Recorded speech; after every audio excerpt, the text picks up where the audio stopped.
So this is probably the 5th time I have started and stopped this video.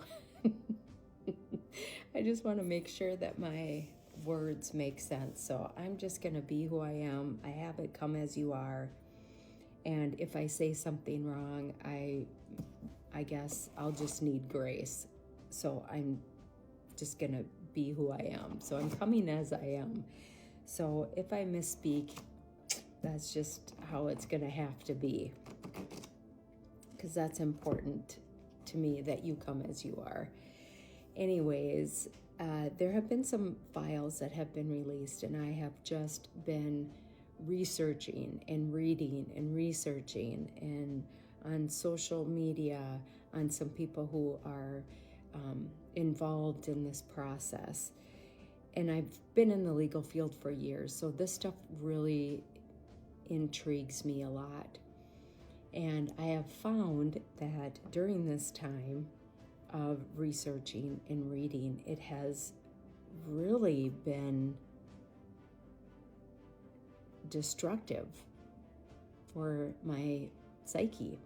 And I was on social media and I was scrolling, and this lady posted this Bible verse. It's in Psalms 101:3, and it says, "I will not set anything worthless before my eyes. I hate the practice of transgression. It will not cling to me." And then she had a couple other Bible verses on there, and I'll pop them up here. And I thought, wow, maybe I'm not meant to be reading this. I mean, what am I going to do with this information anyways? Am I meant to do anything with this information? So I started praying about discernment. God, please give me discernment. Do you want me to do something with this information? I mean, I will head up the army. What do you want me to do? And through my reflection and looking in the Word and praying, nothing. I'm not meant to do anything with the information as of right now. So I stepped away. We have so much knowledge at our fingertips. I mean, you have the news, we have social media, we have Google, we have Yahoo. I mean, ChatGPT. I mean, with AI now, we have even more stuff at our fingertips. And our brains are not meant to retain all this stuff. And I think sometimes we're looking at stuff we're not meant to look at, which, the enemy comes to steal, to destroy, and to take away, and to distract. And so if there's distraction there, it can take you away from what God has really meant for you to be doing.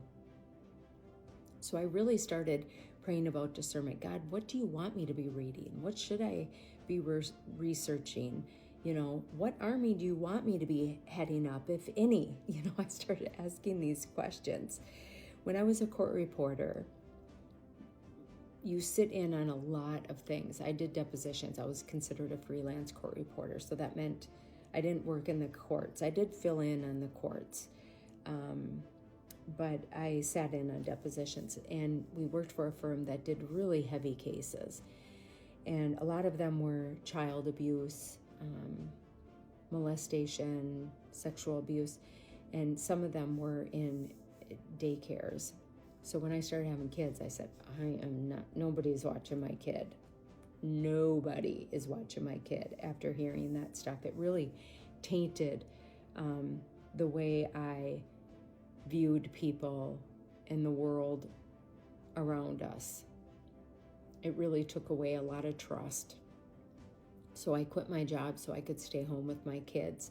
And I did other types of work to be able to make money. And so we didn't have to do daycare.